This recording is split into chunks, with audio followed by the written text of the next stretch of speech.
2015లో MPO multipurpose extension officer అని మన చంద్రబాబు నాయుడు గారు మేము అగ్రికల్చర్ పాలిటెక్నిక్ వ్యవసాయ శాఖలో అగ్రికల్చర్ పాలిటెక్నిక్ కళాశాల 2 సంవత్సరాల కోర్స్ పూర్తి చేసిన తర్వాత ఆయన మాకు పోస్ట్ తీసి కలెక్టర్ ద్వారా చేశారు. రోస్టర్ పద్ధతి ద్వారా అన్ని పోస్టులు ఎంపిక చేశారు. మాకు ఎంపిక చేసిన తర్వాత సరే మాకు రిలీవ్ అయిన వెంటనే జాబ్ ఇచ్చారు కదా అయ్యగారు అని చెప్పి మేము జాయిన్ అవ్వడం జరిగింది. జాయిన్ అయ్యాము కానీ 8,000 నుంచి జాయిన్ అయ్యి 12,000కి సాలరీ చేశారు. చేసిన తర్వాత ఈయన తీసిన పోస్టే కదా, ఈయనే కదా మనకి న్యాయం చేస్తారని మేము గతంలో కూడా అపోజిషన్ పార్టీని నమ్ముకొని కానీ మేము వాళ్ళ దగ్గరికి వెళ్ళడం కానీ ఏది కూడా చేపట్టలేదు. అలాంటిది ఒక్కరికి కూడా మమ్మల్ని ఎంపీఓలు ఉన్నారు వ్యవసాయ శాఖలో, వీళ్ళకి ఏదో ఒకటి చెయ్యాలి, అయ్యో మగవాళ్ళ కన్నా ఆడవాళ్ళు ఉన్నారు ఎక్కువ మంది, ఏదైనా చెయ్యాలి, మనం తీసిన పోస్టే కదా, ఇప్పుడు మన ఇంట్లో ఉన్నాం, అదే మీ ఇంట్లో అక్క చెల్లెలు కానీ ఎవరైనా ఉంటారు, వాళ్ళకి అయ్యో మనం చేసిన సంబంధమే కదా, పెళ్లి చేస్తామంటే మనం చేసిన సంబంధమే కదా, మనం తగుకి వెళ్ళాలి కదా ఏదైనా సమస్య వస్తే అని ఆలోచిస్తారు. అదేవిధంగా చంద్రబాబు నాయుడు గారు తీసిన పోస్టే కానీ కనీసం ఒక్క నిమిషం ఎందుకు ఆలోచించట్లేదో మాకు అర్థం అవ్వట్లేదు.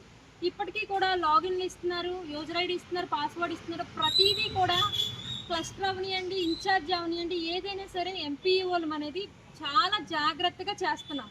అది ఏఓలకు తెలుసు, ఏడీఓలకు తెలుసు, ఏఈఓలకు తెలుసు, అందరి నోటంటే ఒకటే మాట వస్తుంది, ఎంపీఓలు బాగా పనిచేస్తున్నారు, వీళ్ళని ఏం చెయ్యట్లేదు.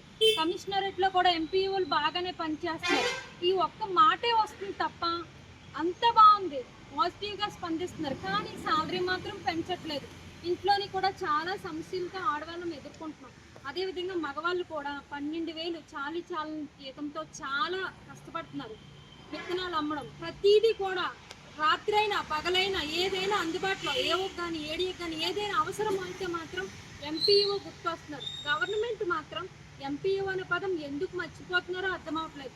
కేవలం మరి మేము బయటికి ఇన్ని రోజులు కూడా చాలా శాంతంగా బయటికి రాకపోవడం లోపమో తెలియట్లేదు, లేదంటే మేము వ్యవసాయ శాఖ నుంచి అప్పుడు ఆ టైంలో చంద్రబాబు నాయుడు గారు తీసిన వెంటనే ఈ పోస్ట్ జాయిన్ అవ్వడమో తెలీదు, లేదంటే మేము వ్యవసాయ కళాశాల నుంచి డిప్లొమా కోర్స్ చదవడం అనేది తెలీదు, ఏ కారణమో తెలీదు, మేము ఎంపీఓలుగా మాకు ఒక శాపంగా మారిందో తెలీదు.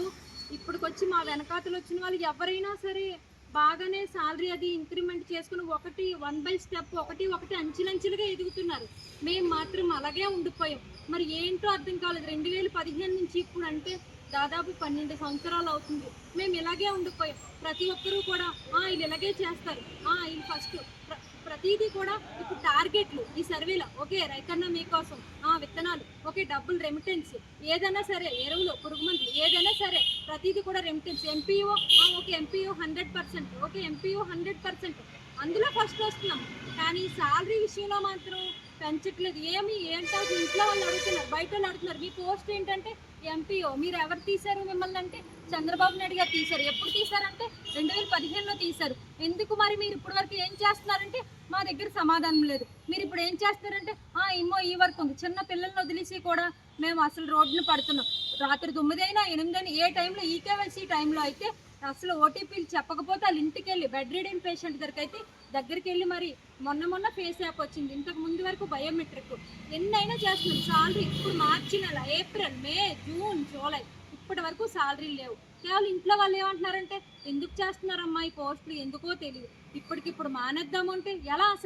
మేము అసలు వ్యవసాయ శాఖలో ఎంపీయూ అని చంద్రబాబు నాయుడు గారు తీసినప్పుడు జాయిన్ అవ్వడమే మేము తప్ప, లేకపోతే ఏంటనేది ఈసారి అయినా సరే సీఎం సార్ స్పందిస్తారని ఇప్పటికైనా సరే మా సాంతాన్ని ఇంకా పరీక్షించండి సార్, ఇప్పటికైనా మా బాధని ఆలకించండి సార్. అసలు డిప్యూటీ సీఎం సార్ ఎన్ని ఉదయం లేచి చూస్తే చాలా ఛానల్స్ చూస్తే అక్కడ ఏజెన్సీ ఏరియాలో డెవలప్ చేస్తున్నారు, అక్కడ లా పోస్టులు రెగ్యులర్ చేస్తున్నారు, అవి చేస్తున్నారు, ఇవి చేస్తున్నారు, ఆ న్యూస్లు చూస్తూ ఉండిపోవడమే కలుగుతుంది మాకు. కనీసం మా గురించి ఎవ్వరూ పట్టించుకునే నాదుడే లేదు. ఎందుకు ఎంపీఓ అనే పదం మర్చిపోతున్నారో తెలియదు. అసలు సీఎం సారైనా డిప్యూటీ సీఎం అని ఎందుకు వాళ్ళందరికీ చేస్తున్నారు? కేవలం మేము అసలు ఎందుకు మమ్మల్ని అనాథలు అనుకుంటున్నారో తెలియదు, లేదంటే వీళ్ళు ఎందుకు పనికిరారు అనుకుంటున్నారో తెలియదు, లేదంటే వీళ్ళు ఎందుకు 2015లో ఎంపీఓగా జాయిన్ అయ్యారని చీప్గా చూడడమో తెలియదు. ఏఓస్, ఏఈఓస్, కమిషనర్కి అంతా పాజిటివ్గా ఉంది, వీళ్ళు బాగా వర్క్ చేస్తున్నారు. కావాలంటే ఒకసారి లాగిన్ వైజ్ కూడా ఎంపీఓ పెర్ఫార్మెన్స్ కూడా మీరు ఫీడ్బ్యాక్ తీసుకోండి. రైతుల నుంచి కూడా అయ్యో మిమ్మల్ని ఎందుకమ్మా రెగ్యులర్ చేయట్లేదు, ప్రతి ఒక్క రైతు కూడా మేము ఇంతవరకు ట్రాన్స్ఫర్ ఇప్పుడంటే విఏఏలు వచ్చారు, విఏఏలు రాకముందు 8 పంచాయతీలు పనిచేసామండి. ఆ 8 పంచాయతీల రైతులను కూడా అడిగి మీరు ఫీడ్బ్యాక్ తీసుకోండి. ఎక్కడైనా ఎంపీఓ పని చేయలేదా, బాగా చెయ్యట్లేదా, అసలు వాళ్ళు వస్తున్నారా లేదా, ఇప్పటికీ కూడా మా ఫోన్ చెక్ చేయండి. ఏం చేసినా సరే ప్రతి ఇన్ఫర్మేషన్ మా ఎంపీఓ నుంచి వెళ్తుంది. అమ్మ కొత్త వాళ్ళు వచ్చినా సరే ఆవిడ ఉండేది, ఆవిడ నుంచి చేస్తారు, మా నుంచి సమాచారం వెళ్తుంది. పిఎం కిసాన్ అయినా ఏదైనా ఏఓ గారికి లాగిన్ చెక్ చేయడైనా మెయిన్ డీటెయిల్స్ తీసి కలెక్ట్ చేసి ఏఓ గారికి ఇవ్వాలి. ప్రతిదీ మా నుంచి వెళ్ళినప్పుడు కనీసం మా ఎంపీఓ అనే పదం ఎందుకు అసలు గుర్తు రావట్లేదు, అర్థం అవ్వట్లేదు. ఈ విషయంలో మాత్రం ఈసారి సీఎం సార్ అని ప్రతి గవర్నమెంట్ కమిషనరేట్ నుంచి కూడా ప్రతి ఒక్కరు స్పందించాలండి. Thank you.